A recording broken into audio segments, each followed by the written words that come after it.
ਪਰਮ ਸਤਿਕਾਰਯੋਗ ਗੁਰੂ ਨਾਨਕ ਨਾਮ ਲੇਵਾ ਸਾਧ ਸੰਗਤ ਜੀਓ, ਅੱਜ ਉਹ ਦੁਨੀਆ ਦੇ ਰਹਿਬਰ ਖਾਲਸਾ ਪੰਥ ਦੀ ਜਿਨ੍ਹਾਂ ਨੇ ਨੀਂਹ ਰੱਖੀ, ਜਿਨ੍ਹਾਂ ਨੇ ਸਿੱਖੀ ਦਾ ਪੌਦਾ ਲਾਇਆ, ਉਹਨਾਂ ਮਹਾਂਪੁਰਸ਼ਾਂ ਦਾ ਅਵਤਾਰ ਦਿਹਾੜਾ ਹੈ, ਜਿਹੜੇ ਕਿ ਕਲਯੁਗ ਦੇ ਅਵਤਾਰ ਬਣ ਕੇ ਸ਼੍ਰੀ ਗੁਰੂ ਨਾਨਕ ਪਾਤਸ਼ਾਹ ਨੂੰ ਇਸ ਦੁਨੀਆ ਦੇ ਪਾਪਾਂ ਨੂੰ ਖਤਮ ਕਰਨ ਵਾਸਤੇ ਆਉਣਾ ਪਿਆ। ਇਸੇ ਤਰ੍ਹਾਂ ਜਿਉਂ-ਜਿਉਂ ਧਰਤੀ ਦੇ ਉੱਪਰ ਬੋਝ ਆਉਂਦਾ ਤਾਂ ਉਹ ਧਰਤੀ ਫਿਰ ਪੁਕਾਰ ਕਰਦੀ ਹੈ। ਕਿਹਨੂੰ ਕਰਦੀ ਹੈ? ਅਕਾਲ ਪੁਰਖ ਵਾਹਿਗੁਰੂ ਨੂੰ, ਰੱਬ ਨੂੰ, ਪਰਮੇਸ਼ਰ ਨੂੰ। ਕੀ ਅਰਦਾਸ ਕਰਦੀ ਹੈ ਉਹ? ਹੇ ਸੱਚੇ ਪਿਤਾ, ਪਰਮ ਪਿਤਾ, ਤੂੰ ਮੇਰੇ 'ਤੇ ਐਸੀ ਕਿਰਪਾ ਕਰ, ਕੋਈ ਐਸਾ ਜੀਵ ਕਲਯੁਗ ਦੇ ਵਿੱਚ ਭੇਜ ਜਿਹੜਾ ਦੁਨੀਆ ਨੂੰ ਨਾਮ ਜਪੇ ਅਤੇ ਨਾਮ ਜਪਾਵੇ, ਜਿਹੜਾ ਸੰਸਾਰ ਨੂੰ ਸਿੱਧੇ ਰਸਤੇ ਪਾਵੇ, ਸੱਚ ਨਾਲ ਜੋੜੇ। ਤਾਂ ਇਹ ਧਰਤੀ ਦੇ ਉੱਪਰ ਬੋਝ ਕਿਹਦਾ ਹੁੰਦਾ ਭਾਈ? ਨਾ ਤਾਂ ਧਰਤੀ ਦਾ ਬੋਝ ਆ, ਨਾ ਪਹਾੜਾਂ ਦਾ ਬੋਝ ਆ, ਨਾ ਦਰਖਤਾਂ ਦਾ ਬੋਝ ਆ, ਨਾ ਬਨਸਪਤੀ ਦਾ ਬੋਝ ਆ, ਨਾ ਕੋਈ ਬੋਝ ਨਹੀਂ ਇੱਥੇ। ਬਥੇਰੇ ਪਹਾੜ ਨੇ, ਬਥੇਰੀਆਂ ਰੌਂਦੇ, ਬਥੇਰੇ ਦਰਖਤ ਨੇ। ਇਹਦੇ ਬੋਝ ਕਿਹਦਾ? ਕ੍ਰਿਤ ਘਰਾਂ ਦਾ, ਜਿਹੜੇ ਗੁਰੂ ਵਾਲੇ ਨਹੀਂ ਬਣਦੇ, ਜਿਹੜੇ ਗੁਰੂ ਵਾਲੇ ਬਣ ਕੇ ਗੁਰੂ ਦਾ ਨਾਮ ਨਹੀਂ ਜਪਦੇ। ਇਹ ਗੁਰੂ ਮਹਾਰਾਜ ਦੀ ਬਾਣੀ ਕਹਿੰਦੀ ਹੈ ਕਿ ਉਹਨਾਂ ਦਾ ਬੋਝ ਹੈ ਜਿਹੜੇ ਕਿਰਤ ਘਰ ਨੇ। ਕਿਹੜੇ ਨੇ? ਇਸ ਤਰ੍ਹਾਂ ਪੜ੍ਹੋ ਸਾਧ ਸੰਗਤ ਜੀ।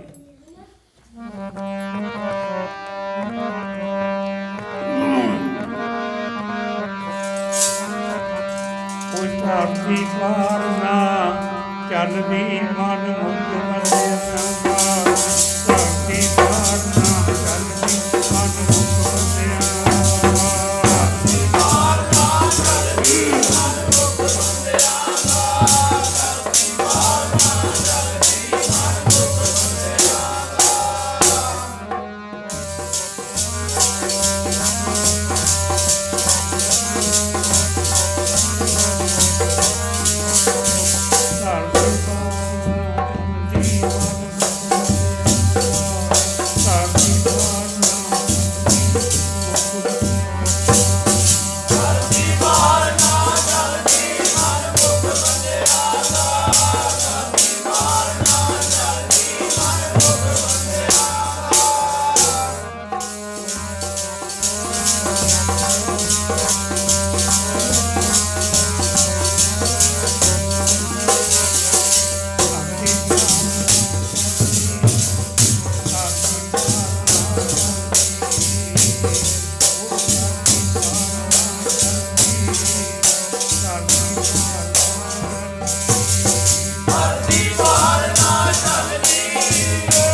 ਧਰਤੀ ਦੇ ਉੱਪਰ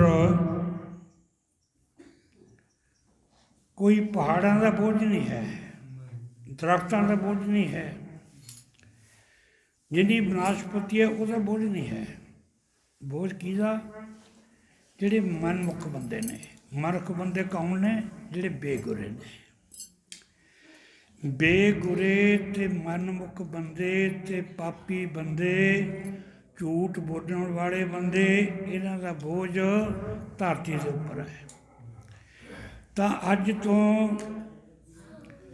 ਕਿੰਨੇ ਸਮੇਂ ਪਹਿਲਾਂ ਤੱਕ 151ਵਾਂ ਮੇਰਾ ਖਿਆਲ ਹੈ ਅਵਤਾਰ ਦਿਹਾੜਾ ਗੁਰੂ ਨਾਨਕ ਪਾਤਸ਼ਾਹ ਦਾ, 151ਵਾਂ 551। ਤਾਂ ਅੱਜ ਦੇਖ ਲਓ ਤੁਸੀਂ 551 ਸਾਲ ਹੋ ਗਏ ਜਦ ਕਿੰਨਾ ਪਾਪ ਪਊਗਾ ਅਤੇ ਅੱਜ ਕਿੰਨਾ ਪਾਪ ਵੱਧ ਗਿਆ। ਗੁਰੂ ਨਾਨਕ ਦੇਵ ਜੀ ਮਹਾਰਾਜ ਨੂੰ ਇਹ ਅਵਤਾਰ ਧਾਰਨ ਕਰਨਾ ਪਿਆ।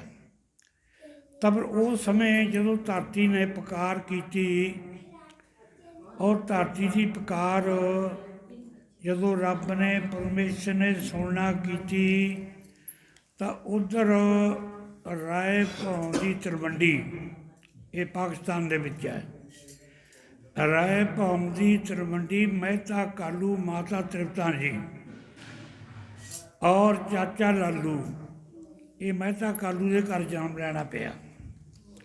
ਮਹਿਤਾ ਕਾਲੂ ਕੌਣ ਸੀ? ਉਹ ਰਾਏ ਬਲਾਰ ਦਾ ਇੱਕ ਪਟਵਾਰੀ ਸੀ ਉਸ ਸਮੇਂ ਦਾ। ਰਾਏ ਬਲਾਰ ਕੌਣ ਸੀ? ਰਾਏ ਬਲਾਰ ਉਸ ਸਮੇਂ ਇੱਕ ਰਜਵਾੜਾ ਸੀ, ਜਿਹੜਾ ਕਿ ਮੁੱਖ ਬੰਦਾ ਹੁੰਦਾ, ਕਿਸੇ ਰਾਜ ਨੂੰ ਚਲਾਉਣ ਵਾਲਾ ਹੁੰਦਾ, ਕਿਸੇ ਸੰਪਰਦਾ ਨੂੰ ਚਲਾਉਣ ਵਾਲਾ ਹੁੰਦਾ। ਰਾਏ ਬਲਾਰ ਉਹਨਾਂ ਵਿੱਚੋਂ ਸੀਗਾ। ਰਾਏਵਾਲ ਦਾ ਪਟਵਾਰੀ ਸੀ ਮਹਿਤਾ ਕਾਲੂ। ਹੁਣ ਮਹਿਤਾ ਕਾਲੂ ਦੇ ਘਰ ਕੌਣ ਸੀ? ਮਾਤਾ ਤ੍ਰਿਪਤਾ ਜੀ। ਹੁਣ ਤੁਸੀਂ ਇਹ ਦੇਖੋ, ਇਹ ਇਤਿਹਾਸ ਦੱਸਦਾ ਜਿਹੜੀ ਮਾਤਾ ਕਿਸੇ ਨਾਮ ਦੇ ਜਪਣ ਵਾਲੇ ਨੂੰ ਜਨਮ ਦੇਵੇ ਉਹਦੀ 101 ਸਾਲ ਦੀ ਤਪੱਸਿਆ ਕਰੀ ਹੁੰਦੀ ਹੈ। ਜਿਹੜੀ ਮਾਤਾ ਕਿਸੇ ਨਾਮ ਜਪਣ ਵਾਲੇ ਨੂੰ, ਕਿਸੇ ਭਜਨ ਕਰਨ ਵਾਲੇ ਨੂੰ, ਜਿਹੜੇ ਆਪ ਨਾਮ ਨਾਲ ਜੁੜੇ ਹੋਏ ਨੇ, ਦੁਨੀਆ ਨੂੰ ਜੋੜਦੇ ਨੇ, ਉਹਨਾਂ ਦੀ 101 ਸਾਲ ਦੀ ਤਪੱਸਿਆ ਹੁੰਦੀ ਹੈ। ਅਤੇ ਫਿਰ 101 ਸਾਲ ਦੀ ਤਪੱਸਿਆ ਦੀ ਮਾਤਾ ਤ੍ਰਿਪਤਾ ਦੀ। ਅਤੇ ਮਾਤਾ ਤ੍ਰਿਪਤਾ ਨੂੰ ਜਾਂ ਅੱਜ ਵੀ ਜਿਹਨਾਂ ਦੀਆਂ ਮਾਵਾਂ ਇਹੋ ਜਿਹੇ ਪੁੱਤਰਾਂ ਨੂੰ ਜਨਮ ਦਿੰਦੀਆਂ ਨੇ, ਅੱਜ ਬਹੁਤ ਨੇ ਕਲਯੁੱਗ ਦੇ ਵਿੱਚ ਸਾਧੂ ਸੰਤ ਮਹਾਤਮਾ ਜਿਹੜੇ ਆਪ ਤਰ ਰਹੇ ਨੇ ਔਰ ਦੁਨੀਆ ਨੂੰ ਉਤਾਰ ਰਹੇ ਨੇ। ਇਸ ਤਰ੍ਹਾਂ ਬਾਣੀ ਕਹਿੰਦੀ ਹੈ। ਇਸ ਤਰ੍ਹਾਂ ਪੜ੍ਹੋ ਉਹਦੇ ਬਾਰੇ ਭਾਈ।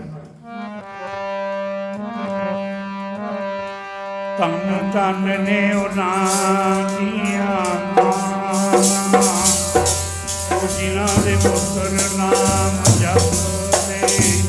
ਧੰਨ ਧੰਨ ਨੇ ਉਹਨਾਂ ਦੀਆਂ ਮਾਵਾਂ, ਜਿਨ੍ਹਾਂ ਦੇ ਪੁੱਤਰ ਨਾਮ ਜਪਦੇ।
ਜਿਹੜੀਆਂ ਸੰਗਤਾਂ ਬੈਠਦੀਆਂ ਨੇ ਨਾਲ ਬੋਲਦੀਆਂ ਨੇ, ਨਾ ਬੋਲਿਆ ਕਰੋ ਭਾਈ। ਇੱਕ ਇਹ ਮਹਾਂਪੁਰਸ਼ਾਂ ਦੀ ਰਾੜਾ ਸਾਹਿਬਾਨ ਦੀ ਰਵਾਇਤ ਹੈ, ਮਰਜ਼ਾਦਾ ਚਲੀ ਆ ਰਹੀ ਆ। ਇੱਕ ਪਾਸੇ ਜਥਾ ਬੋਲੂ, ਇੱਕ ਪਾਸੇ ਬੀਬੀਆਂ ਬੋਲਣਗੀਆਂ। ਉਹਦਾ ਭਾਵ ਕੀ ਹੈ ਕਿ ਜਦੋਂ ਆਪਾਂ ਧਾਰਨਾ ਵਿੱਚ ਬੋਲਦੇ ਹਾਂ ਮਨ ਕਾਗਰ ਹੁੰਦਾ। ਜਦੋਂ ਮਨ ਕਾਗਰ ਹੋ ਗਿਆ 101 ਕਰਨ ਦੀ ਤਪੱਛਾ ਦੀ ਭਾਗ ਮਿਲਦਾ, ਜਾਣੀ ਕਹਿਣ ਦਾ ਭਾਵ ਕਦਮ ਕਰਨ ਦਾ ਭਾਗ ਮਿਲਦਾ। ਸਾਧ ਸੰਗਤ ਦੀ ਬੇਇੱਜ਼ਤੀ ਤੱਕ ਵੀ ਦੱਸਦੇ ਨੇ, ਕਹਿੰਦੇ ਜੇ ਬਿਰਤੀ ਲੱਗ ਜਾਵੇ, ਜਿਵੇਂ ਆਪ ਬੈਠੇ ਸਾਧ ਸੰਗਤ, ਬਿਰਤੀ ਲੱਗ ਜਾਵੇ। ਬਿਰਤੀ ਲੱਗਣ ਦੀ ਵਿਧੀ ਮੈਂ ਤੁਹਾਨੂੰ ਦੱਸ ਦੇਵਾਂ। ਦੇਖੋ ਲਾ ਕੇ ਚੌਕੜਾ ਮਾਰੋ, ਸਾਰੇ ਚੌਕੜਾ ਮਾਰ ਲਓ। ਚੌਕੜਾ ਮਾਰ ਕੇ ਨੇਤਰ ਮਿਚ ਲਓ। ਨੇਤਰ ਮਿਚ ਕੇ ਗੁਰੂ ਗ੍ਰੰਥ ਸਾਹਿਬ ਮਹਾਰਾਜ ਦੇ ਕਣੀ ਧਿਆਨ ਰੱਖੋ। ਇਹ ਗੁਰੂ ਨੇ ਮੌਕੇ ਦੇ ਗੁਰੂ ਗ੍ਰੰਥ ਸਾਹਿਬ ਕਣੀ ਧਿਆਨ ਰੱਖੋ। ਉੱਧਰੋਂ ਰਸਨ ਨਾਲ ਧਾਰਨਾ ਬੋਲੋ। ਧਾਰਨਾ ਜਿਹੜੀ ਆਪਣੀ ਧਾਰਨਾ ਬੋਲੋਗੇ, ਆਪਣੀ ਬਾਜੀ ਆਪਣੇ ਕੰਨਾਂ ਨਾਲ ਸੁਣਿਓ। ਨੇਤਰ ਨਾਲ ਗੁਰੂ ਗ੍ਰੰਥ ਸਾਹਿਬ ਦਾ ਧਿਆਨ, ਰਸਨ ਨਾਲ ਧਾਰਨਾ ਬੋਲਣੀ, ਕੰਨਾਂ ਦੇ ਨਾਲ ਸਰਵਣ ਕਰਨੀ। ਤਿੰਨੇ ਚੀਜ਼ਾਂ ਜਦੋਂ ਇਕੱਠੇ ਹੋ ਗਏ ਤੁਸੀਂ ਦੇਖੋ ਤੁਹਾਡਾ ਮਨ ਕਾਗਰ ਹੋ ਜਾਊਗਾ। ਜਦੋਂ ਮਨ ਕਾਗਰ ਹੋ ਗਿਆ ਫਿਰ ਤਾਂ ਐਂ ਦੱਸਦੇ ਨੇ, ਕਹਿੰਦੇ ਇੱਕ ਛਿਨ, ਇੱਕ ਸਕਿੰਟ, ਅੱਖ ਦੇ ਝਮਕਣ ਨੂੰ ਕਹਿੰਦੇ ਨੇ 1 ਕਰੋੜ ਸਵੇ ਜਗ ਦਾ ਫਲ ਮਿਲਦਾ। ਭਾਈ ਦੇਖ ਲਓ ਕਿੰਨਾ ਬੜਾ ਫਲ ਹੈ। ਇੱਕ ਸਕਿੰਟ ਦੇ ਵਿੱਚ, ਇੱਕ ਛਿਨ ਦੇ ਵਿੱਚ 1 ਕਰੋੜ ਅਸਵੇ ਜਗ ਦਾ ਫਲ। ਦੇਖ ਲਓ ਤੁਸੀਂ, ਹੁਣੇ ਕਰਕੇ ਦੇਖੋ। ਜਿਹੜੇ ਚੌਕੜਾ ਮਾਰਦੇ ਨੇ ਬਾਹਰੋਂ ਨਹੀਂ ਮਾਰਦੇ ਨਾ, ਬਾਹਰੋਂ ਚੌਕੜੇ ਮਾਰ ਕੇ ਨੇਤਰ ਮਿਚੋ। ਨੇਤਰ ਮਿਚ ਕੇ ਗੁਰੂ ਗ੍ਰੰਥ ਸਾਹਿਬ ਦੇ ਦਰਸ਼ਨ ਕਰੋ, ਧਾਰਨਾ ਵਿੱਚ ਬੋਲਿਓ ਅਤੇ ਕੰਨਾਂ ਨਾਲ ਸੁਣਿਓ। ਦੇਖੋ ਤੁਹਾਨੂੰ ਕਿੰਨਾ ਆਨੰਦ ਆਊਗਾ, ਕਿੰਨਾ ਫਲ ਮਿਲੂਗਾ। ਤਾਂ ਇਸ ਤਰ੍ਹਾਂ ਆਪਾਂ ਬਚਨ ਕਰਦੇ ਸੀ ਕਿ ਮੇਰਾ ਵੀ ਇਹ ਮਹਾਰਾਜ ਦੀ ਕਿਰਪਾ ਜੇ ਹੋਈ ਹੈ, ਨਹੀਂ ਤਾਂ ਕੋਈ ਸੁਭਾਵਨਾ ਨਹੀਂ ਸੀ ਦੀਵਾਨ ਲਾਉਣ ਦੀ। 3 ਦਿਨ ਤੋਂ ਬੁਖਾਰ ਛੱਡਦਾ ਭਾਈ। ਚਲੋ ਇਹਨੇ ਆਪਣਾ ਕੰਮ ਕਰਨਾ। 3 ਦਿਨ ਹੋ ਗਏ ਨੇ ਛੱਡੇ ਨੂੰ, ਮੈਨੂੰ ਕੰਮ ਦਾ ਬੁਖਾਰ ਵਾ ਚੜ੍ਹ ਲਾ, ਤੂੰ ਤੇਰੀ ਇੱਛਾ ਉਹ ਕਰ ਲਾ। ਤੂੰ ਉਹ ਦਵਾਈਆਂ ਤੁਹਾਨੂੰ ਆਉਂਦਾ ਭਾਈ, ਗਰਮ ਹੁੰਦੀਆਂ ਨੇ ਜ਼ਿਆਦਾ। ਇਹਨਾਂ ਨੇ ਜਰਾ ਕੁ ਸਰੀਰ ਦਾ ਨਾਜ ਜਿਹਾ ਮਾਰਿਆ ਪਿਆ। ਚਲੋ ਫਿਰ ਵੀ ਮਹਾਰਾਜ ਦੀ ਕਿਰਪਾ, ਆਪਾਂ ਕਿੰਨਾ ਕੁ ਸਮਾਂ ਲੱਗਦਾ ਲਾਵਾਂਗੇ, ਮਹਾਰਾਜ ਦੀ ਉਸਤਤ ਕਰਾਂਗੇ, ਮਹਾਰਾਜ ਦੇ ਗੁਣ ਗਾਇਨ ਗਾਵਾਂਗੇ। ਤਾਂ ਇਸ ਤਰ੍ਹਾਂ 101 ਸਾਲ ਦੀ ਤਪੱਸਿਆ ਫਿਰ ਉਹ ਮਹਿਤਾ ਕਾਲੂ ਦੇ ਘਰ ਉਹ ਮਾਤਾ ਜੀ ਕਰੀ ਹੋਈ ਸੀ। ਤਾਂ ਜਦੋਂ ਅਰਦਾਸ ਕਬੂਲ ਕੀਤੀ ਅਤੇ ਉੱਧਰੋਂ ਹੀ ਜਦੋਂ ਗੁਰੂ ਨਾਨਕ ਪਾਤਸ਼ਾਹ ਨੇ ਮਹਿਤਾ ਕਾਲੂ ਦੇ ਘਰ, ਮਾਤਾ ਦੇ ਘਰ ਨੂੰ ਸਾਧ ਸੰਗਤ ਦੀ ਭਾਗ ਲੱਗ ਗਏ, ਜਨਮ ਲੈ ਲਿਆ। ਔਰ ਜਦੋਂ ਜਨਮ ਲਿਆ ਫਿਰ ਸਾਰੇ ਸੰਸਾਰ ਦੇ ਵਿੱਚ ਹੀ ਵਧਾਈਆਂ ਮਿਲਦੀਆਂ ਨੇ। ਮੈਂ ਨਵਾਂ ਫੇਰ ਭੁੱਲ ਗਿਆ, ਮੈਨੂੰ ਪਤਾ ਨਹੀਂ ਕੀ ਸੀ। ਹਾਂਜੀ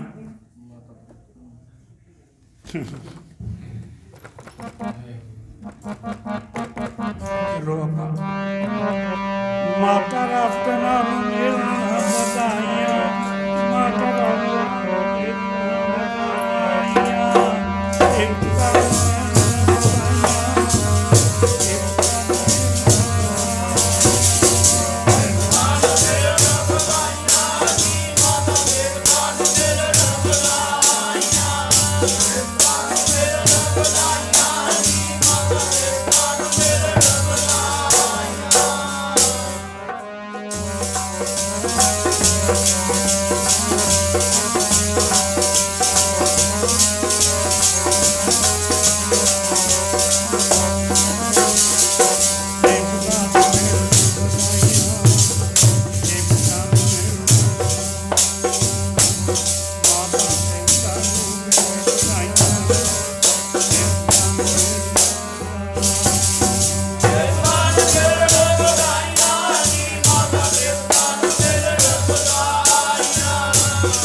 85 ਸਾਲ ਦੀ ਉਮਰ ਤਾਂ ਉਹ ਵੀ ਕਹਿੰਦੇ ਹੁੰਦੇ ਨੇ ਕੀ ਹੋ ਜਾਂਦਾ ਪਤਾ ਨਹੀਂ, 72 70 ਦਾ ਹੋ ਜਾਂਦਾ। 85 ਸਾਲ ਦੇ ਵਿੱਚ ਉਹ ਵੀ ਭੁੱਲਣ ਲੱਗ ਜਾਂਦਾ ਬੰਦਾ। 85 ਸਾਲ ਦੀ ਉਮਰ ਹੋ ਗਈ ਹੁਣ, ਕੋਈ ਉੱਠੂਗਾ ਸਾਂਭੂਗਾ ਖੇਡ ਨੂੰ, ਭਾਈ ਮੈਂ ਤਾਂ ਜਿੰਨਾ ਕਰਨਾ ਸੀ ਕਰ ਲਿਆ, ਉੱਠੂ ਕੋਈ ਮਹਾਰਾਜ ਦਾ। ਤਾਂ ਸਾਧ ਸੰਗਤ ਕੀ ਬਣੀ ਕਾਰਨ, ਉਹ ਸਾਰੇ ਹੀ ਇੱਕ ਜਿਹੜਾ ਕਹਿੰਦੇ ਨੇ ਨਾ ਆਪਾਂ ਵੀ ਹਨੇਰਾ ਦੂਰ ਹੋ ਗਿਆ ਸੀ, ਉਹ ਹਨੇਰਾ ਕੋਈ ਜਨਾਬੀ ਹਨੇਰਾ ਨਹੀਂ ਸੀ, ਉਹ ਕੂੜ ਦਾ ਪਾਪ ਦਾ। ਜਦੋਂ ਸੱਚ ਆਇਆ, ਸੱਚ ਬੋਲਿਆ, ਉਹ ਪਾਪਦਾਰੀਆਂ ਲਾ ਕੇ ਮੁੜ ਗਏ। ਅੱਜ ਵੀ ਦੇਖ ਲਓ ਤੁਸੀਂ, ਜਿਹੜਾ ਕੋਈ ਮਾਈ, ਕੋਈ ਭਾਈ, ਕੋਈ ਬੰਦਾ ਜਿਹੜਾ ਸੱਚਾ ਅਤੇ ਸੁੱਚਾ, ਉਹਨੂੰ ਪਿੰਡ ਦੇ ਵਿੱਚ ਸਾਰੇ ਮਾੜਾ ਕਹਿਣਗੇ। ਦੇਖ ਲਓ, ਜਿਹੜਾ ਸੱਚੀ ਗੱਲ ਕਰਦਾ, ਰੱਬ ਰੱਬ ਦੀ ਗੱਲ ਕਰਦਾ, ਉਹਨੂੰ ਸਾਰੇ ਮਾੜਾ ਕਹਿਣਗੇ। ਕਿ ਅੱਜ ਵੀ ਕਲਯੁਗ ਹੈਗਾ ਹਾਲੇ। ਔਰ ਜਿਹੜਾ 100 ਝੂਠਿਆਂ ਦਾ ਝੂਠਾ, 100 ਬਲੈਕੀਆਂ ਦਾ ਬਲੈਕ ਆ, 100 ਮਾੜੇ ਕੰਮਾਂ ਦਾ ਕੰਮ ਕਰਦਾ, ਉਹਨੂੰ ਦੁਨੀਆ ਸਾਪੀਆਂ ਦੇਊਗੀ ਵੀ ਇਹਦੇ ਵਰਗਾ ਬੰਦਾ ਹੀ ਨਹੀਂ ਕੋਈ। ਅੱਜ ਵੀ ਇਹੀ ਹੈ ਸਾਰੀ ਖੇਡ। ਅੱਜ ਵੀ ਇੰਨਾ ਜ਼ੋਰ ਲੱਗਿਆ ਕਲਯੁਗ ਨੂੰ ਬਚਾਉਣ ਦੀ ਖਾਤਰ। ਜਿਵੇਂ ਆਪਾਂ ਕਹੀਏ ਨਾ, ਜਦੋਂ ਸ੍ਰੀ ਗੁਰੂ ਨਾਨਕ ਦੇਵ ਜੀ ਮਹਾਰਾਜ ਨੇ ਰਜੀਤੇ ਰਧਾਵੇ ਦੇ ਖੂਹ ਦੇ ਉੱਪਰ ਬੈਠਿਆ ਸੀ, ਮਰਦਾਨੇ ਨੂੰ, ਬਾਲੇ ਨੂੰ ਇਹ ਵਚਨ ਕਹੇ ਸੀ, ਕਹਿੰਦੇ ਵੀ ਮੇਰੇ ਤੋਂ ਬਾਅਦ 84 ਜਾਮਿਆਂ ਦੇ ਵਿੱਚ ਕਹਿੰਦੇ 10 ਜਾਮੇ ਤਾਂ ਮਹਾਂਪੁਰਸ਼ ਆਉਣਗੇ ਪੂਰੇ, ਜਿਹੜੇ ਅਵਤਾਰ ਹੋਣਗੇ। ਉਹ ਤੋਂ ਬਾਅਦ ਕਹਿੰਦੇ 84 ਜਾਮੇ ਸਾਧੂ ਸੰਤ ਮਹਾਰਾਜ ਆਉਣਗੇ। ਉਹਨਾਂ ਦੇ ਵਿੱਚੋਂ ਮੈਂ ਸਮਝਦਾ ਹਜ਼ੂਰ ਸੰਤ ਬਾਬਾ ਈਸਰ ਸਿੰਘ ਜੀ ਮਹਾਰਾਜ ਰਾੜਾ ਸਾਹਿਬ ਵਾਲੇ, ਉਹ ਇੱਕ ਗੁਰੂ ਨਾਨਕ ਨਾਥ ਦਾ ਰੂਪ ਹੀ ਸਨਗੇ। ਉਹਨਾਂ ਦੇ ਵਿੱਚੋਂ ਇੱਕ ਜੋਤ ਮੈਂ ਦੇਖੀ ਹੈ, ਜਿਨ੍ਹਾਂ ਨੇ ਮੇਰੇ ਨਾਲ ਵੀ ਸੇਵਾ ਕੀਤੀ ਔਰ ਮੇਰੇ ਨਾਲ ਵੀ ਇਕੱਠੇ ਹੀ ਰਾੜਾ ਸਾਹਿਬ ਰਹੇ, ਸੰਤ ਸੁਖਦੇਵ ਸਿੰਘ ਜੀ ਲੌਰਾ ਸਾਹਿਬ ਵਾਲੇ। ਉਹ ਮਹਾਂਪੁਰਸ਼ ਵੀ ਇੱਕ ਗੁਰੂ ਨਾਨਕ ਦੀ ਜੋਤ ਹੀ ਸੀਗੇ।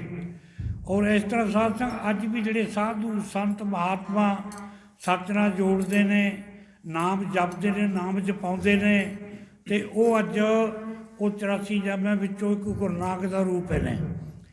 ਕਿਉਂ ਇਸ ਤਰ੍ਹਾਂ ਸਾਧ ਸੰਗਤ ਜੀ, ਜਦੋਂ ਵੀ ਕੋਈ ਪੀਰ ਪਕੰਬਰ ਆਇਆ, ਉਹਦੀ ਵਿਰੋਧਤਾ ਹੋਈ ਹੈ, ਹੁੰਦੀ ਹੋਊਗੀ। ਤਾਂ ਉਹਦੀ ਵਿਰੋਧਤਾ ਹੋਈ ਤਾਂ ਗ੍ਰਾਂਟ ਦੀ ਵਿਰੋਧਤਾ ਘਰ ਵਿੱਚ ਹੀ ਪੈਦਾ ਹੋਊਗੀ ਜੀ। ਕਿਸੇ ਗੁਆਂਢੀ ਨੇ ਨਹੀਂ ਕਰੀ, ਕਿਸੇ ਰਿਸ਼ਤੇਦਾਰ ਨੇ ਨਹੀਂ ਕਰੀ, ਉਹਦੀ ਵਿਰੋਧਤਾ ਘਰ ਦੇ ਵਿੱਚ ਹੀ ਹੋ ਗਈ। ਮੈਂ ਤਾਂ ਕਾਲੂ ਦੇ ਘਰ ਜਨਮ ਲਿਆ, ਮਾਤਾ ਤ੍ਰਿਪਤਾ ਦੀ ਕੁੱਖ ਨੂੰ ਲਾਏ ਭਾਗ। ਔਰ ਜਦੋਂ ਖੇਲਣ ਲੱਗਿਆ, ਖੇਲਦਾ ਖੇਲਦਾ ਸਾਲ ਦਾ 6 ਮਹੀਨੇ ਦਾ ਹੋਇਆ, ਨਿੱਤ ਨਹੀਂ ਖੋਲ੍ਹਦਾ, ਨਿੱਤ ਨਹੀਂ ਖੋਲ੍ਹਦਾ, ਰਸਨਾ ਬੰਦ। ਰਸਨਾ ਵਿੱਚੋਂ ਵਾਹਿਗੁਰੂ ਵਾਹਿਗੁਰੂ ਵਾਹਿਗੁਰੂ ਨਾਮ ਚੱਲਦਾ, ਸਿਮਰ ਚੱਲਦਾ। ਅੱਜ ਵੀ ਤੁਸੀਂ ਜਿਹੜੇ ਭਾਈ ਮੇਰੇ ਮਾੜਾ ਮੋਟਾ ਭਜਨ ਕਰਦੇ ਨੇ, ਉਹ ਦੇਖੋ, ਪਹਿਲਾਂ ਇਹਦੀ ਸਟੇਜ ਆ ਜਾਪ ਕਰਨਾ।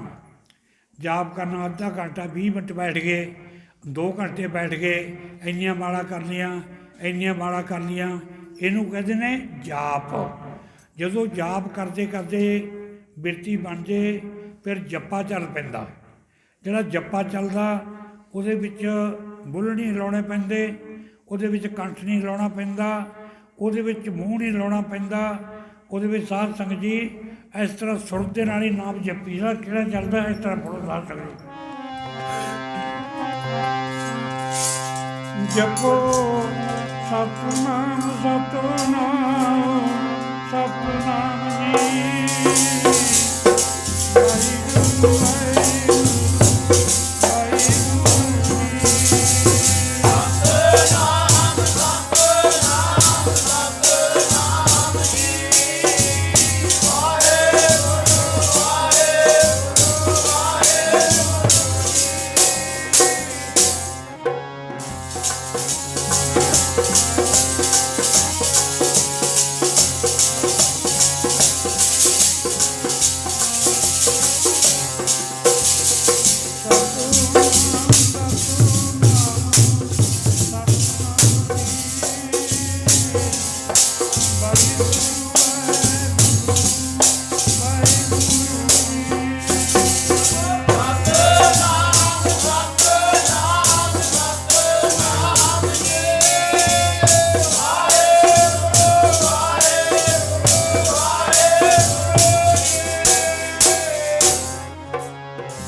ਇੱਕ ਛਿੰਨ ਦਾ ਜਪ ਲਿਆ ਹੋਊਗਾ ਆਪਾਂ ਨੇ। ਇੱਕ ਛਿੰਨ ਵੀ ਜੇ ਤੁਹਾਡਾ ਮਨ ਟਿਕ ਗਿਆ ਨਾ, 1 ਕਰੋੜ ਅਸਮੇਤ ਜਗ ਦਾ ਫਲ ਤੁਸੀਂ ਇੱਥੋਂ ਲੈ ਕੇ ਜਾਵੋਗੇ। ਉਧਰ ਜਨਮ ਲੈ ਲਿਆ ਮਾਤਾ ਤ੍ਰਿਪਤਾ ਦੇ ਘਰ, ਮਹਿਤਾ ਕਾਲੂ ਦੇ। ਹੁਣ ਨਾਮ ਜਪੀ ਜਾਂਦਾ, ਨੇਤਰ ਖੋਲ੍ਹਦਾ ਨਹੀਂ, ਕੰਮ ਕੋਈ ਕਰਦਾ ਨਹੀਂ, ਕੰਮ ਨਹੀਂ ਕਰਦਾ ਕੋਈ। ਜਦੋਂ ਮਾਤਾ ਨੂੰ ਕਹਿਣ ਲੱਗੇ, ਮਹਿਤਾ ਕਾਲੂ ਜੀ ਕਹਿਣ ਲੱਗੇ, ਮਾਤਾ ਜੀ ਤ੍ਰਿਪਤਾ ਜੀ ਕੀ ਕਰੀਏ, ਪੁੱਤਰ ਵੀ ਆਪਣੇ ਘਰ ਦੇ ਵਿੱਚ ਜਨਮ ਲਿਆ, ਜੰਮਿਆ, ਬੜੇ ਸੁੱਖਾਂ ਦੇ ਨਾਲ ਲਿਆ ਸੀ, ਪਰ ਇਹ ਵੀ ਨਲਾਇਕ ਆ। ਇਹ ਮਾਤਾ ਨੇ ਕਿਹਾ ਉਹਨੂੰ, ਇਹ ਵੀ ਨਲਾਇਕ ਆ। ਮਹਿਤਾ ਕਾਲੂ ਨੇ ਕਿਹਾ ਉਹਨੂੰ ਵੀ ਇਹ ਤਾਂ ਨਲਾਇਕ ਆ, ਇਹ ਤਾਂ ਕੰਮੇ ਨਹੀਂ ਕਰਦਾ। ਤੁਸੀਂ ਅੱਜ ਵੀ ਦੇਖ ਲਓ, ਇਹ ਪ੍ਰਤਿਆਰ ਲਓ ਮੇਰੇ ਬਚਨ ਨੂੰ।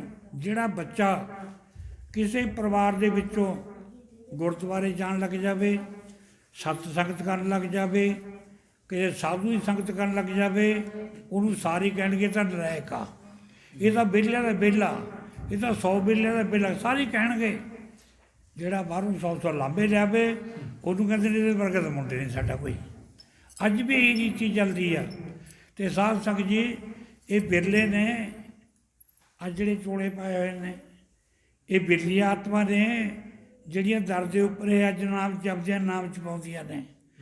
ਇਹ ਸਾਧ ਸੰਗਤ ਗੁਰੂ ਨਾਨਕ ਪਾਤਸ਼ਾਹ ਦੀ ਬਾਚੇ ਨੇ, ਅੰਤਰ ਗੁਰੂ ਆਰਾਧਨਾ, ਜੀਭਾ ਜਪ ਗੁਰ ਨਾਮ, ਨੇਤਰੀ ਸਤਿਗੁਰ ਵੇਖਣਾ, ਸਰਬਣੀ ਸੁਰਨਾ ਗੁਰ ਨਾਮ, ਸਤਿਗੁਰ ਸੇਤੀ ਰਤਿਆ, ਦਰਗੇ ਪਾਈਏ ਟੌ, ਕਹੋ ਨਾਨਕ ਕਿਰਪਾ ਕਰੇ, ਜਿਸ ਨੂੰ ਇਹ ਬਤ ਦੇ, ਜਗ ਮੈਂ ਉਤਮ ਕਾਢੀਏ।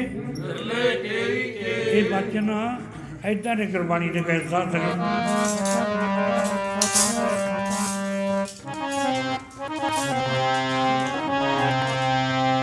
ਬਿਰਲੇ ਬਿਰਲੇ ਬੰਦੇ ਤੇਰੇ ਨਾਮ ਦੇ ਗੁਬਾਰੀ, ਬਿਰਲੇ ਨੇ ਉਹ ਬੰਦੇ ਤੇਰੇ ਨਾਮ ਦੇ ਗੁਬਾਰੀ।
ਬਿਰਲੇ ਨੇ, ਬਹੁਤੇ ਨਹੀਂ ਆਤਮਾ ਮਹਾਰਾਜ ਨੇ ਲਿਖਿਆ। ਜਿਹੜੇ ਸੱਚ ਬੋਲਦੇ ਨੇ, ਜਿਹੜੇ ਗੁਰਬਾਣੀ ਨਾਲ ਜੁੜੇ ਹੋਏ ਨੇ, ਜਿਹੜੇ ਵਾਹਿਗੁਰੂ ਸ਼ਬਦ ਦਾ ਪਾਰ ਕਰਦੇ ਨੇ, ਜਿਹੜੇ ਸੇਵਾ ਕਰਦੇ ਨੇ, ਬਹੁਤ ਬਿਰਲੇ ਨੇ। ਇਹ ਸਾਧ ਸੰਗਤ ਜੀ ਘਰ ਛੱਡਣਾ, ਭੈਣ ਭਾਈ ਛੱਡਣੇ, ਜਿਹਨੇ ਜਨਮ ਦਿੱਤਾ ਮਾਤਾ ਛੱਡਣੀ, ਇਹ ਬਹੁਤ ਔਖੀ ਘਾਟੀ ਆ। ਮੈਂ ਜਦੋਂ ਰਾੜਾ ਸਾਹਿਬ ਗਿਆ, ਮੈਨੂੰ ਜਾਂਦੀ ਐਸਾ ਝੋਲਾ ਦਿੱਤਾ। 7.5 ਸਾਲ 7.5 ਸਾਲ ਮਹਾਂਪੁਰਖ ਨੇ ਢੱਕੀ ਵਿੱਚੋਂ ਨਹੀਂ ਕੱਢਿਆ। ਪਹਿਲਾਂ ਕੁਛ ਨਹੀਂ ਜੀ ਉੱਥੇ। ਰਾੜਾ ਸਾਹਿਬ ਛੱਪਰੀ 'ਤੇ ਬਣਾਈ ਹੋਈ ਆ, ਨਹਿਰ ਦੇ ਕੰਢੇ ਤੋਂ ਮੂਹਰਿਓਂ ਕਢਾਣੀ ਦੇ ਮੋੜ ਤੱਕ ਛੱਪਰੀਆਂ ਪਾਈ, ਅਤੇ ਛੱਪਰੀਆਂ ਵਿੱਚ ਹੀ ਭਜਨ ਕਰਦੇ ਸਾਰੇ ਅਸੀਂ ਛੱਪਰੀਆਂ 'ਚ। ਔਰ ਮਹਾਰਾਜ ਜੀ ਦਾ ਭੋਰਾ ਸੀ ਜਿਹੜਾ, ਉਹ ਕੱਚਾ ਸੀ, ਕੱਚੇ ਭੋਰੇ ਵਿਸ਼ਰਾਮ ਕਰਦੇ ਸੀ।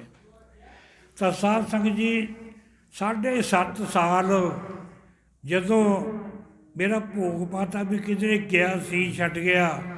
ਫਿਰ ਮਾਤਾ ਮਿਲੀ, ਫਿਰ ਉਹ ਮਾਤਾ ਮੇਰੇ ਗਲ ਲਾ ਕੇ ਧਾਹਾਂ ਮਾਰ ਕੇ ਰੋਈ। ਬਰਾਗ ਉੱਤੇ ਹੀ ਹੈ। ਮੈਂ ਕਿਹਾ ਮਾਤਾ ਰੋ ਨਾ, ਤੇਰਾ ਪੁੱਤਰ ਕੋਈ ਚੰਗਾ ਕਰਮ ਕਰਨ ਚੱਲਿਆ, ਮਾੜਾ ਨਹੀਂ ਕਰਨ ਚੱਲਿਆ। ਕੋਈ ਚੰਗਾ ਕਰਮ ਕੀਤਾ, ਮਾੜਾ ਨਹੀਂ ਕਰਮ ਕੀਤਾ। ਇਹ ਤੈਨੂੰ ਇੱਥੇ ਦੀ ਜੁਗਾ ਜੋਗ ਤੈਨੂੰ ਮੈਂ ਸਲਾਮਾਂ ਹੋਣਗੀਆਂ। ਅੱਜ ਵੀ ਜਾ ਕੇ ਮੈਂ ਦੇਖਦਾ, ਜਦੋਂ ਕਿਤੇ ਮਾਤਾ ਦੀ ਇੱਥੇ ਛੁੱਟੀ ਪਈ ਆ, ਉਰੇ ਜਿੱਥੇ ਬਣਿਆ ਸਥਾਨ, ਛੁੱਟੀ ਰੱਖ ਦਿੰਦੀ ਹੱਥ ਦੇ ਵਿੱਚ ਡੈਂਢਕੜਾ। ਜਿਹੜਾ ਮਾੜੀ ਮੋਟੀ ਸੇਵਾ ਨਹੀਂ ਕਰਦਾ ਸੀ, ਉਹ ਨਹੀਂ ਕਰਦਾ ਸੀ। ਇੱਥੇ ਜੜਾਏ ਦੇ ਕੇ ਮਾਰਦੀ ਸੀ ਉਹ ਦੱਬ ਕੇ। ਇੱਥੇ ਉਰੇ ਰਹੀ ਆ 3-4 ਸਾਲ। ਉਦੋਂ ਬਾਅਦ ਦੇ ਵਿੱਚ ਸਾਰੇ ਸਿੱਧੇ ਰਸਤੇ ਪਾ ਕੇ ਰੱਖਣਾ ਉਹਨਾਂ ਨੇ।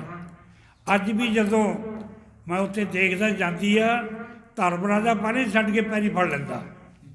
ਧਰਮਰਾ ਦਾ ਮਾਤਾ ਦੇ ਪੈਰ ਫੜਨ ਦਾ, ਜੇ ਕੋਈ ਦੇਖੇ ਉੱਥੇ ਚੱਲ ਕੇ, ਤੁਹਾਨੂੰ ਸਿਖਾਵਾਂ ਉੱਥੇ ਦੀ ਸਥਿਤੀ। ਇੱਥੇ ਦਾ ਕੁਛ ਵੀ ਨਹੀਂ ਹੈ ਸੰਸਾਰ ਦੇ ਵਿੱਚ। ਇਹਦਾ ਕੂੜ ਹੈ, ਝੂਠ ਹੈ, ਨਿੰਦਿਆ, ਬੈਰ, ਵਿਰੋਧ, ਪੁੱਤਰਾਂ ਦੇ ਧੀਆਂ ਦੇ ਪਾਕੇ ਨੇ। ਉੱਥੇ ਆਨੰਦੇ ਆਨੰਦਾ ਉੱਥੇ ਜਾ ਕੇ ਦੇਖੋ। ਇਹ ਰੰਗ ਜਿਹਨੂੰ ਚੜ੍ਹਦਾ ਨਾ, ਉਹਨੂੰ ਚੜ੍ਹ ਜਾਂਦਾ। ਐਸੀ ਗੱਲ ਨਹੀਂ। ਮਹਾਰਾਜ ਕਹਿੰਦੇ ਨੇ ਹੌਲੀ ਹੌਲੀ ਚੜ੍ਹਦਾ, ਪਰ ਕਿੱਥੋਂ ਚੜ੍ਹਦਾ? ਇਸ ਸੰਗਤ ਵਿੱਚ ਆ ਕੇ। ਇਹ ਵੀ ਗੁਰੂ ਨਾਨਕ ਪਾਤਸ਼ਾਹ ਕਹਿੰਦੇ ਨੇ, ਇਸ ਤਰ੍ਹਾਂ ਪੜ੍ਹੋ ਕਿਵੇਂ ਚੜ੍ਹਦਾ ਰੰਗ ਸਾਧ ਸੰਗਤ। ਰੰਗ ਚੜ੍ਹਦਾ ਚੜ੍ਹ ਜਾਂਦਾ, ਰੰਗ ਚੜ੍ਹਦਾ ਚੜ੍ਹ ਜਾਂਦਾ।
ਸਾਧ ਸੰਗਤ ਇੱਕ ਸਕੂਲ ਆ। ਜਿਵੇਂ ਸਕੂਲ ਦੇ ਵਿੱਚ ਬੱਚਾ ਜਾਂਦਾ, ਪਹਿਲੀ ਵਿੱਚ ਜਾਂਦਾ, ਉੱਥੋਂ ਕਈ DC ਵੀ ਬਣ ਜਾਂਦੇ ਨੇ, ਕਈ ਜੱਜ ਵੀ ਬਣਦੇ ਨੇ, ਮਜਿਸਟਰੇਟ ਵੀ ਬਣਦੇ ਨੇ, ਕਈ ਮੇਰੇ ਵਰਗੇ ਉਈਓ ਰਹਿ ਜਾਂਦੇ ਨੇ ਫੱਟੀਆਂ ਚੱਕਣ ਵਾਲੀ। ਸਾਧ ਸੰਗਤ ਇਸ ਕਰਕੇ ਇਹ ਵੀ ਇੱਕ ਸਕੂਲ ਆ ਰੂਹਾਨੀਅਤ ਦਾ। ਰੂਹਾਨੀਅਤ ਦੇ ਸਕੂਲ ਦੇ ਵਿੱਚ ਜਿਹੜਾ ਵੀ ਆ ਗਿਆ, ਜਿਹਨੇ ਪੜ੍ਹਾਈ ਕੀਤੀ, ਪੜ੍ਹਾਈ ਕਰਕੇ ਉੱਤਲੇ ਮੰਜ਼ਿਲ ਨੂੰ ਪਹੁੰਚ ਗਿਆ, ਉਹ ਇੱਥੇ ਵੀ ਪਦਵੀਆਂ ਹਾਸਲ ਕਰ ਜਾਂਦਾ। ਇੱਥੇ ਵੀ ਇੱਕ ਸਕੂਲ ਦੀ ਪੜ੍ਹਾਈ ਉਹ ਪਹਿਲੀ, ਦੂਜੀ, ਤੀਜੀ, ਚੌਥੀ। ਇਹ 8 ਚੱਕਰ ਨੇ ਸਰੀਰ ਦੇ ਵਿੱਚ, ਪੈਰ ਦੇ ਅੰਗੂਠੇ ਤੋਂ ਲੈ ਕੇ 10 ਵਜੇ ਤੱਕ 8 ਚੱਕਰ ਨੇ। 8 ਚੱਕਰਾਂ ਦੇ ਵਿੱਚ ਹੀ ਪੌੜੀਆਂ ਨੇ। ਉਹ ਪੌੜੀਆਂ ਦੇ ਵਿੱਚੋਂ ਹੀ ਜਮਾਤਾਂ ਨੇ, ਪਹਿਲੀ, ਦੂਜੀ, ਤੀਜੀ, ਚੌਥੀ। ਜਦੋਂ ਜਿਹੜੀ BA ਦੀ ਹੈ ਨਾ, B ਦੀ ਜਮਾਤ, ਉਹ ਇੱਥੇ ਆਉਂਦੀ ਹੈ, ਉਰੇ ਆ ਕੇ 10ਵੇਂ ਦੁਆਰ 'ਚ। ਜਿਹੜਾ 10ਵੇਂ ਦੁਆਰ ਵਿੱਚ ਜਿਹਦੀ ਸੁਰਤ ਆ ਗਈ, ਉਹ BA 'ਚ ਪਹੁੰਚ ਗਿਆ ਇਹ ਬੱਚਾ। ਅਤੇ ਜਿਹੜਾ ਫਿਰ ਗਾਂ ਉੱਪਰਲੇ ਮੰਜ਼ਿਲਾਂ 'ਚ ਵਗ ਗਿਆ, ਉਹ MA 'ਚ ਵਗ ਗਿਆ। ਜਿਹਨੇ ਫਿਰ ਪਾਰ ਬ੍ਰਹਮ ਇੱਕੋ ਹੀ ਜਾਣ ਲਿਆ, ਜਿਹਨੇ ਚੌਹੀਂ ਪਾਸੇ ਕੀ ਆ ਆਹ ਸਮਝ ਲਿਆ, ਉਹ DC ਬਣ ਗਿਆ, ਜੱਜ ਬਣ ਗਿਆ। ਇਸ ਤਰ੍ਹਾਂ ਪੜੋ ਰਾਜਾ ਤੂੰ ਹੀ ਦੀ ਆਵਾਜ਼ ਕਿੱਥੋਂ ਆਉਂਦੀ ਹੈ, ਤੂੰ ਹੀ ਦੀ ਆਵਾਜ਼ ਕਿੱਥੋਂ ਆਉਂਦੀ ਹੈ, ਓਏ ਤੂੰ ਹੀ ਦੀ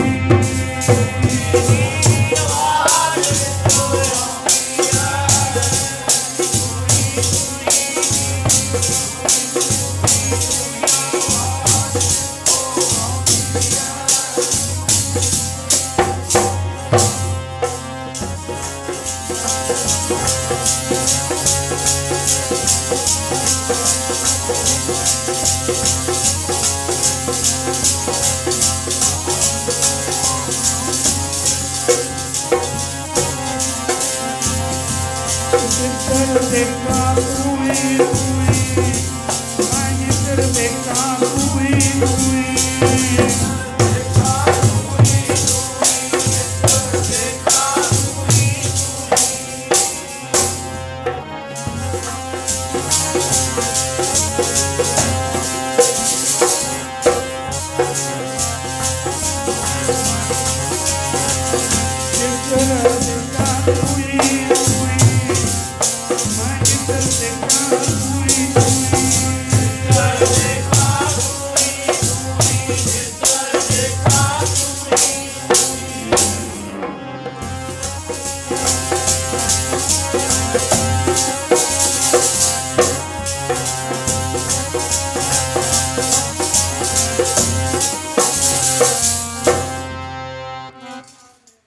ਜਿੱਧਰ ਵੀ ਦੇਖਦੇ ਨਾ, ਫਿਰ ਜਿੱਧਰ ਤੂੰ ਹੀ ਤੂੰ, ਚੌਹੀਂ ਪਾਸੇ, ਖੱਬੇ ਵੀ, ਸੱਜੇ ਵੀ, ਉੱਪਰ ਵੀ, ਥੱਲੇ ਵੀ ਤੂੰ ਹੀ ਹੈ। ਉਹ ਫਿਰ ਜੱਜ ਦੀ ਡਿਗਰੀ ਬਣ ਗਈ, ਹਾਸਲ ਕਰ ਗਿਆ। ਇਹ ਇੱਥੇ ਵੀ ਪੜ੍ਹਾਈਆਂ ਨੇ, ਬਿਰਲੇ ਨੇ ਪਰ ਜਾਂਦੇ। ਉਹ ਜਿਹੜਾ 10ਵੇਂ ਦੁਆਰ ਤੋਂ ਸੁਰਤ ਨੂੰ ਭੰਨਣਾ ਹੁੰਦਾ, ਸੁਰਤ ਨੂੰ ਭੰਨ ਕੇ ਉਹ ਨਾੜੀ ਵਿੱਚ ਕ੍ਰੋਸ ਕਰਕੇ ਪਾਰ ਬ੍ਰਹਮ ਦੇ ਵਿੱਚ ਮਿਲਣਾ। ਫਿਰ ਪਾਰ ਬ੍ਰਹਮ ਦੇ ਵਿੱਚ ਜਦੋਂ ਮਿਲ ਗਈ ਸੁਰਤ, ਫਿਰ ਜਿਉਂਦੇ ਬੰਦਾ ਤਾਂ ਮਰ ਜਾਂਦਾ, ਜਿਉਂਦੇ ਮਰ ਜਾਂਦਾ ਉਹ ਬੰਦਾ। ਜਿਉਂਦੇ ਮਰ ਕੇ ਫਿਰ ਚੌਹੀਂ ਪਾਸੇ ਤੂੰ ਹੀ ਦੀ ਆਵਾਜ਼ ਆਉਂਦੀ ਆ, ਇੱਥੇ ਡਿਗਰੀਆਂ ਨੇ ਪਾਈ। ਚਲੋ ਕਰੋ, ਜੇ ਕੋਈ ਕਰ ਸਕਦਾ ਨਿੱਤਰੋ ਕਰੋ। ਹੁਣ ਘਰ ਦੇ ਵਿੱਚ ਹੀ ਵਿਰੋਧਤਾ ਹੋਣ ਲੱਗ ਗਈ। ਤ੍ਰੇਤਾ ਨੂੰ ਕਹਿੰਦਾ ਮੈਂ ਤਾਂ ਕਰ ਦੂ ਜੀ, ਐਂ ਕਰੀਏ ਜੇ ਆਪਾਂ, ਪਹਿਲੀ ਬੋਲੋ।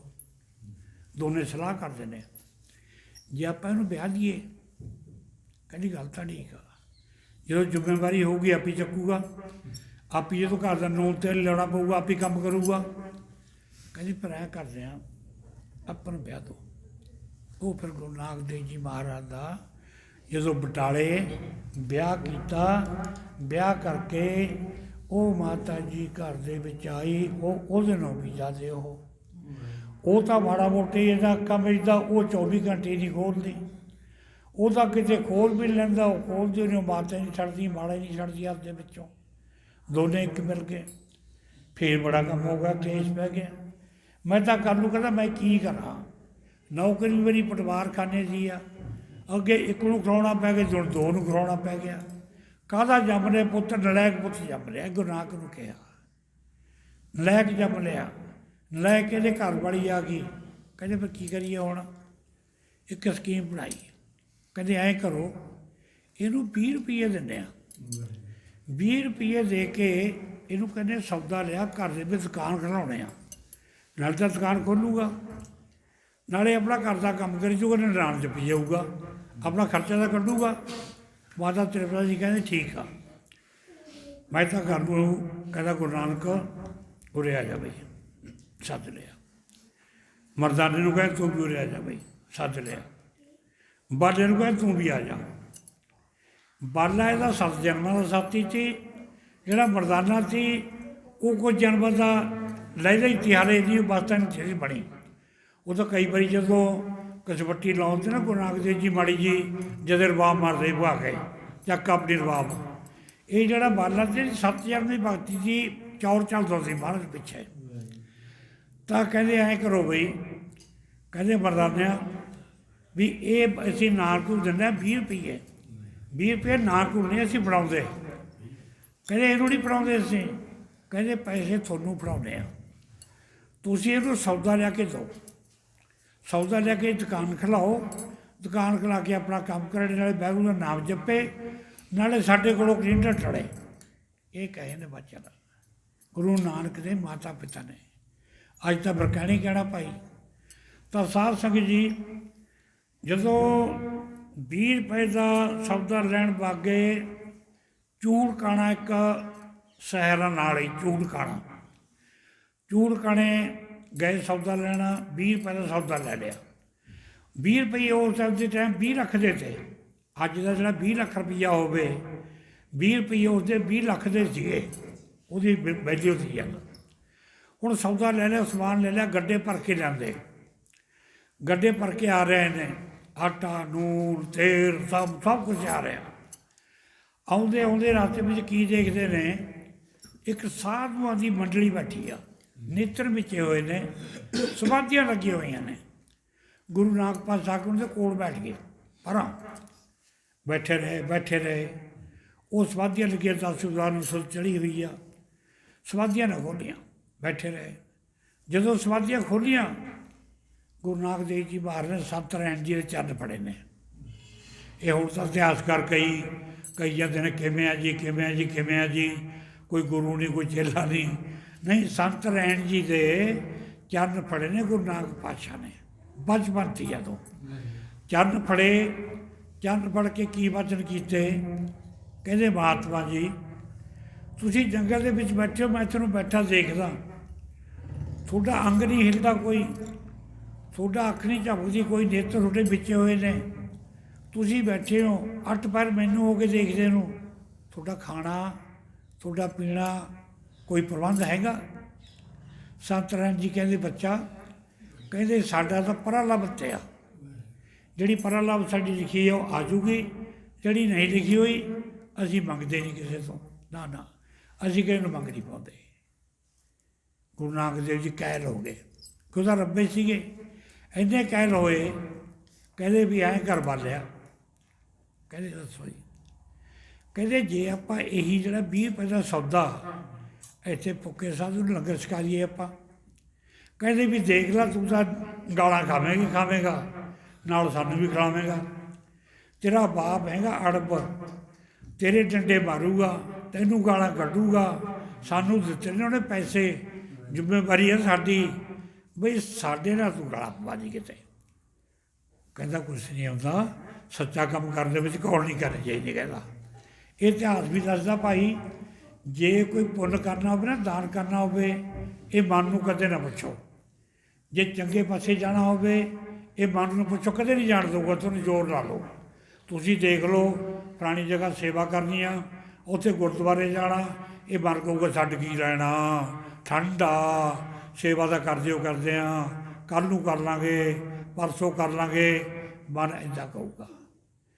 ਕਹਿੰਦੇ ਜੇ ਭਾਈ ਮਾੜਾ ਕੰਮ ਕਰਨਾ, ਫਿਰ ਕੰਧ ਦੀ ਸਲਾਹ ਲੈ ਲਓ, ਜਿਹੜੀ ਕੰਧ ਦੇ ਕੋਲ ਬੈਠਿਆ ਨਾ, ਜੇ ਮਾੜਾ ਕੰਮ ਕਰਨਾ ਆਪਾਂ ਨੇ, ਉਹ ਕੰਧ ਨੂੰ ਵੀ ਪੁੱਛ ਲਓ ਵੀ ਅਸੀਂ ਮਾੜਾ ਕੰਮ ਕਰਦੇ ਹਾਂ, ਤੁਹਾਨੂੰ ਕੰਧ ਵੀ ਜਵਾਬ ਦੇਊਗੀ, ਨਾ ਭਾਈ ਮਾੜਾ ਕੰਮ ਨਾ ਕਰੀ, ਜੇ ਤੂੰ ਮਾੜਾ ਕੰਮ ਕਰੇਗਾ ਤੈਨੂੰ ਸਜ਼ਾ ਮਿਲੂਗੀ। ਇਸ ਕਰਕੇ ਅੱਜ ਵੀ ਹੈ ਇਹ, ਉਸ ਸਮੇਂ ਵੀ ਸੀਗਾ। ਤਾਂ ਸਾਧ ਸੰਗਤ ਜੀ ਤਾਂ ਫਿਰ ਕਹਿੰਦੇ ਚਲੋ ਕੋਈ ਬਾਤ ਨਹੀਂ, ਕਹਿੰਦੇ ਵੀ ਚੱਲ ਲਾਂਗੇ। ਲਿਆ ਕੇ ਉੱਥੇ ਲੰਗਰ ਤਿਆਰ ਕਰ ਲਿਆ।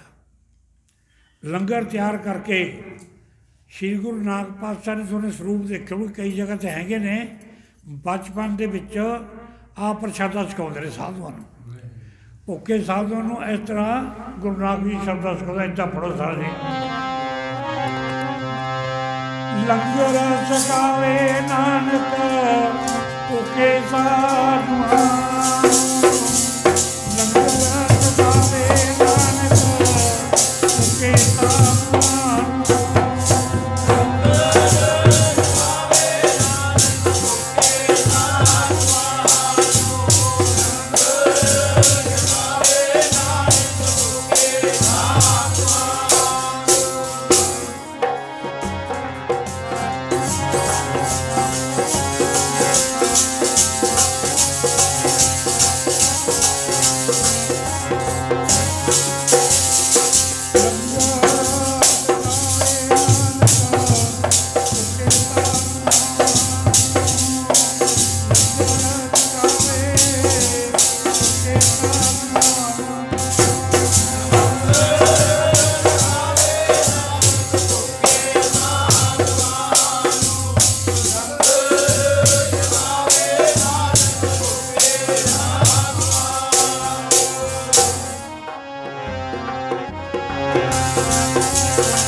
ਸੰਗਤ ਜੀ ਇਹ ਇਤਿਹਾਸ ਇੱਥੋਂ ਕਈ ਪਾਸੇ ਨੂੰ ਵਗ ਜਾਂਦਾ, ਜਿੱਧਰ ਨੂੰ ਮਰਜ਼ੀ ਲੈ ਜਾਓ, ਬਹੁਤ ਬੜਾ ਇਤਿਹਾਸ ਆ।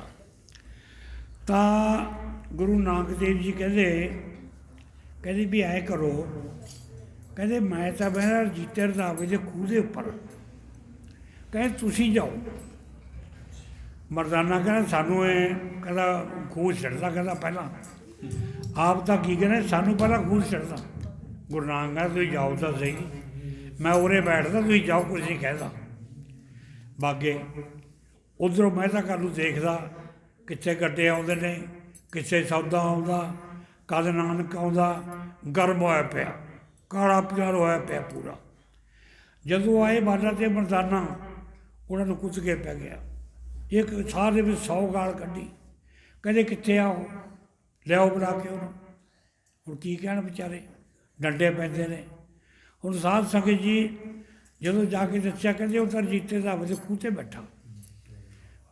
ਬਾਗਿਆ ਦਾ ਗਿਆ ਹੋਇਆ ਜਾ ਕੇ ਸਾਧ ਸੰਗਤ ਦੇਖੋ, ਇੱਕ ਧਿਆਨ ਕਰਿਓ, ਅੱਜ ਵੀ ਦੁਨੀਆ ਦੇ ਵਿੱਚ ਕਿਸੇ ਸਾਧੂ ਸੰਤ ਮਹਾਤਮਾ ਨੂੰ ਬਿਰਲਿਆਂ ਦੀ ਪਛਾਣ ਆ, ਬਿਰਲਿਆਂ ਦੀ। ਉਸ ਸਮੇਂ ਦੇ ਵਿੱਚ ਵੀ ਬਿਰਲੇ ਹੀ ਸੀ ਜਿਹਨਾਂ ਨੂੰ ਗੁਰੂ ਨਾਨਕ ਦੇਵ ਜੀ ਪਛਾਣ ਦੀ। ਦੋ ਆਤਮਾ ਜੇ ਸਾਰੀਆਂ, ਇੱਕ ਭੈਣ ਨਾਨਕੀ, ਦੂਜਾ ਰਾਏ ਬੁਲਾਰ। ਇਹ ਦੋਨਾਂ ਨੇ ਫਰਕ ਕਰੀ ਹੈ ਵੀ ਇਹ ਰੱਬ ਦਾ ਜੋਤ ਬਣ ਕੇ ਆਇਆ, ਬਾਕੀ ਦਾ ਕਹਿੰਦੇ ਕੁਛ ਆ, ਬਾਕੀ ਕਹਿੰਦੇ ਕੁਛ ਹੈ। ਹੁਣ ਸਾਧ ਸੰਗਤ ਜਦੋਂ ਪੁੱਛਿਆ ਨਾਨਕ ਸੌਦਾ ਕਿੱਥੇ ਆ, 20 ਰੁਪਈਏ ਕਿੱਥੇ ਨੇ, ਚੁੱਪ ਕਰ ਗਿਆ। ਜਦੋਂ ਮਾਰਿਆ ਥੱਪੜ ਮਾਰ ਲੱਗਿਆ ਤਾਂ ਭੈਣ ਨਾਨਕੀ ਭੱਜ ਕੇ ਆ ਗਈ। ਉਧਰੋਂ ਥੱਪੜ ਮਾਰਦਾ, ਭੈਣ ਨਾਨਕੀ ਨੇ ਆ ਕੇ ਆਪਣੇ ਪਿਤਾ ਲਾਲੂ ਦੇ ਗਲ ਪਕੜੀ ਪਾ ਲਈ, ਨਾਲੇ ਵਚਨ ਕਰਦੀ ਹੈ ਇਸ ਤਰ੍ਹਾਂ ਪੜੋ ਸਾਧ ਸਾਣੀ। ਨਾ ਮਾਰੀ ਨਾ ਮਾਰੀ ਵੀਰ ਨਾ ਮਾਰੀ, ਨਾ ਮਾਰੀ ਨਾ ਮਾਰੀ ਬਾਬਾ ਵੀਰੇ, ਨਾ ਮਾਰੀ ਨਾ ਮਾਰੀ ਬਾਬਾ ਵੀਰੇ, ਨਾ ਮਾਰੀ ਨਾ ਮਾਰੀ ਬਾਬਾ ਵੀਰੇ।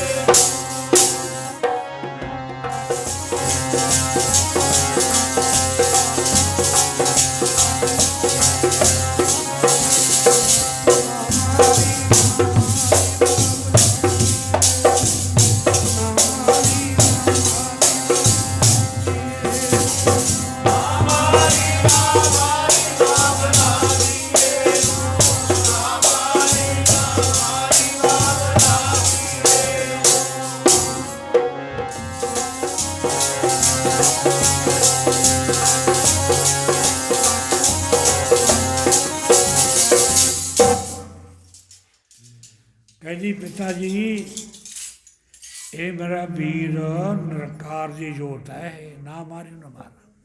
ਗੱਲ ਬੱਕਰੀ ਪਾਲੀ ਖਿੱਚ ਲਿਆ। ਹੁਣ ਸਾਧ ਸੰਗਤ ਜੀ ਉੱਥੇ ਹੀ ਫਿਰ ਜਦੋਂ ਕਲਾ ਕਲੇਸ਼ ਪੈਣ ਲੱਗ ਗਿਆ ਸੀ, ਸੁਲਤਾਨਪੁਰ ਲੋਧੀ ਵਿਆਹੀ ਹੋਈ ਸੀ ਭੈਣ ਨਾਨਕੀ ਸਹੁਰੇ ਸੀ, ਉੱਥੇ ਲੱਗੀ ਬੋਧੇਖਾਨੇ ਵਿੱਚ ਰਖਾਏ। ਉੱਥੇ ਦੇਖੋ ਕੀ ਖੇਡਾਂ ਹੋਈਆਂ। ਤਾਂ ਉੱਧਰ ਜਦੋਂ ਘਰ ਦੇ ਵਿੱਚ ਕਲੇਸ਼ ਰਹਿਣ ਲੱਗ ਗਿਆ ਔਰ ਇੱਕ ਦੂਜੇ ਨੂੰ ਚੰਗਾ ਮਾੜਾ ਕਹਿਣ ਲੱਗ ਗਏ, ਤਾਂ ਗੁਰੂ ਨਾਨਕ ਕਹਿੰਦਾ ਵੀ ਹੁਣ ਇਸ ਟਾਈਮ ਦੇ ਵਿੱਚ ਟਲਣਾ ਹੀ ਚੰਗਾ। ਗੁਰੂ ਨਾਨਕ ਕਿਤੇ ਜਾ ਕੇ ਲੋਪ ਹੋ ਗਿਆ। ਲੋਪ ਹੋਇਆ ਹੁਣ ਭੈਣ ਨਾਨਕੀ ਐਂ ਫਿਰਦੇ ਜਿਵੇਂ ਪਾਣੀ ਤੋਂ ਬਗੈਰ ਮੱਛੀ ਤੜਪਦੀ ਹੁੰਦੀ ਆ। ਕਿੱਧਰ ਨੂੰ ਗਿਆ ਮੇਰਾ ਵੀਰ ਸੀ, ਇੱਕੋ ਮੇਰਾ ਭਾਈ ਹੈ। ਭੈਣ ਭਾਈ ਦਾ ਪਤਾ ਹੁੰਦਾ, ਭਾਈ ਕਿੰਨਾ ਪਿਆਰ ਹੁੰਦਾ ਹੈ, ਸੱਚਾ ਸੁੱਚਾ। ਤਾਂ ਸਾਧ ਸੰਗਤ ਜੀ ਤਾਂ ਇੱਕ ਬਚਨ ਲਏ ਸੀ ਕਿਸੇ ਸਮੇਂ ਦੇ ਵਿੱਚ ਭੈਣ ਨਾਨਕੀ ਨੇ।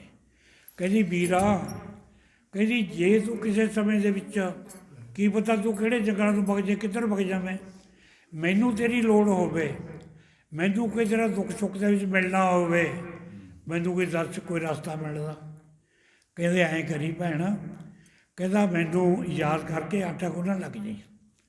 ਕਹਿੰਦਾ ਆਟਾ ਗੁੰਨ ਕੇ ਕਹਿੰਦਾ ਪ੍ਰਸ਼ਾਦਾ ਪਕਾਉਣ ਲੱਗ ਜੀ ਮੇਰੇ ਨਾਂ 'ਤੇ। ਜਦੋਂ ਪ੍ਰਸ਼ਾਦਾ ਫੁੱਲਣ ਲੱਗ ਗਿਆ ਮੈਂ ਤੇਰੇ ਕੋਲ ਆ ਜਾਊਗਾ। ਹੁਣ ਸਾਧ ਸੰਗਤ ਜੀ ਭੈਣ ਨਾਨਕੀ ਇਸ ਤਰ੍ਹਾਂ ਸਾਧ ਸੰਗਤ ਵੀਰੇ ਨੂੰ ਰੋਈਆਂ ਕਰਦੀ ਆ। ਇਸ ਤਰ੍ਹਾਂ ਪੜੋ ਸਾਧ ਸੰਗਤ।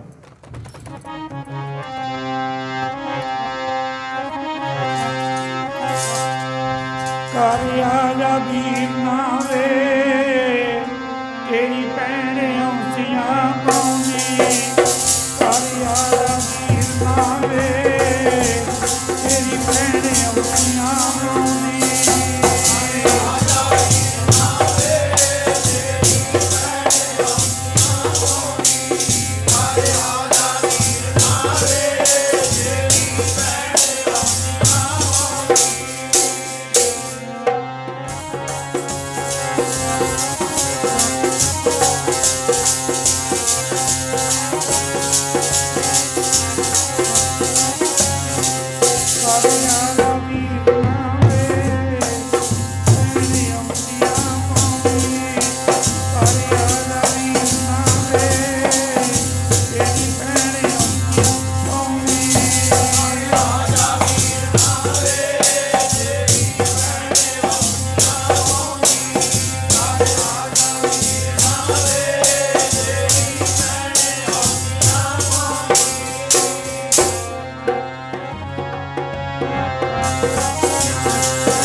ਭਰਾ ਦਾ ਪਿਆਰ ਹੁੰਦਾ ਹੈ। ਇਸ ਤਰ੍ਹਾਂ ਸ਼੍ਰੀ ਗੁਰੂ ਨਾਨਕ ਪਾਤਸ਼ਾਹ ਦਾ ਜਿਹੜਾ ਅਵਤਾਰ ਦਿਹਾੜਾ ਭਾਈ, ਇਹ ਅੱਜ ਸਾਰੇ ਸੰਸਾਰ ਦੇ ਵਿੱਚ ਨਹੀਂ, ਸਾਰੀ ਦੁਨੀਆ 'ਚ ਨਹੀਂ, ਇੰਟਰਨੈਸ਼ਨਲ 'ਤੇ ਮਨਾਇਆ ਜਾਂਦਾ ਹੈ। क्योंकि चारे वर्णां नूं उपदेश ਜਿਹੜਾ ਦਿੱਤਾ ਉਹ ਸ੍ਰੀ ਗੁਰੂ ਨਾਨਕ ਪਾਤਸ਼ਾਹ ਨੇ ਦਿੱਤਾ। ਤਾਂ ਇਸ ਕਰਕੇ ਸਾਧ ਸੰਗਤ ਇੱਕੋ ਹੀ ਗੁਰੂ ਨਾਨਕ ਦੇਵ ਜੀ ਮਹਾਰਾਜ ਦਾ ਸੰਦੇਸ਼ ਸੀ, ਇੱਕੋ ਹੀ ਸੱਚ ਦਾ ਸੰਦੇਸ਼ ਲੈ ਕੇ ਆਏ ਥੇ, ਵਾਹਿਗੁਰੂ ਵਾਹਿਗੁਰੂ ਵਾਹਿਗੁਰੂ ਦਾ ਨਾਮ ਜਪੋ ਔਰ ਵਾਹਿਗੁਰੂ ਦਾ ਨਾਮ ਜਪ ਕੇ ਆਪਣਾ ਜੀਵਨ ਸਫਲ ਬਣਾਓ। ਅਤੇ ਹੁਣ ਸਮਾਂ ਹੋ ਗਿਆ ਭਾਈ ਕਿ ਉਹ ਸਮੇਂ ਦੇ ਨਾਲ ਹੀ ਸਮਾਪਤੀ ਠੀਕ ਹੁੰਦੀ ਹੈ। ਅਤੇ ਇਸ ਕਰਕੇ ਸਾਧ ਸੰਗਤ ਸਾਰੀਆਂ ਸੰਗਤਾਂ ਨੇ ਗੁਰੂ ਮਹਾਰਾਜ ਦੇ ਗੁਰੂ ਸਤੋਤਰ ਜਾਂ ਸ਼ਲੋਕ, ਉਸ ਤੋਂ ਬਾਅਦ ਦੇ ਵਿੱਚ ਮਹਾਰਾਜ ਜੀ ਦਾ ਹੁਕਮਨਾਮੇ ਤੋਂ ਬਾਅਦ ਮਹਾਰਾਜ ਜੀ ਆਪਣੇ ਸਥਾਨ ਦੇ ਉੱਪਰ ਜਾਣਗੇ। ਸਾਰੀਆਂ ਸੰਗਤਾਂ ਨੇ ਜਾਪ ਕਰਦੇ ਮਹਾਰਾਜ ਦੇ ਸਥਾਨ ਦੇ ਉੱਪਰ ਜਾਣਾ। ਉਸ ਤੋਂ ਬਾਅਦ ਗੁਰੂ ਦਾ ਲੰਗਰ ਸਾਰੀਆਂ ਸੰਗਤਾਂ ਨੇ ਛਕ ਕੇ ਜਾਣਾ ਪ੍ਰੇਮ ਦੇ ਨਾਲ ਭਾਈ। ਗੁਰੂ ਦਾ ਲੰਗਰ ਸਰਬ ਸਾਂਝਾ ਗੁਰੂ ਨਾਨਕ ਪਾਤਸ਼ਾਹ ਦਾ। ਇਹ ਤਾਂ ਸਾਰੀਆਂ ਸੰਗਤਾਂ ਸ਼ਲੋਕ ਦੇ ਵਿੱਚ ਆਪਣੀ ਬਾਣੀ ਨੂੰ ਕਰੋ। ਪਵਨ ਗੁਰੂ ਪਾਣੀ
ठाकुर तुम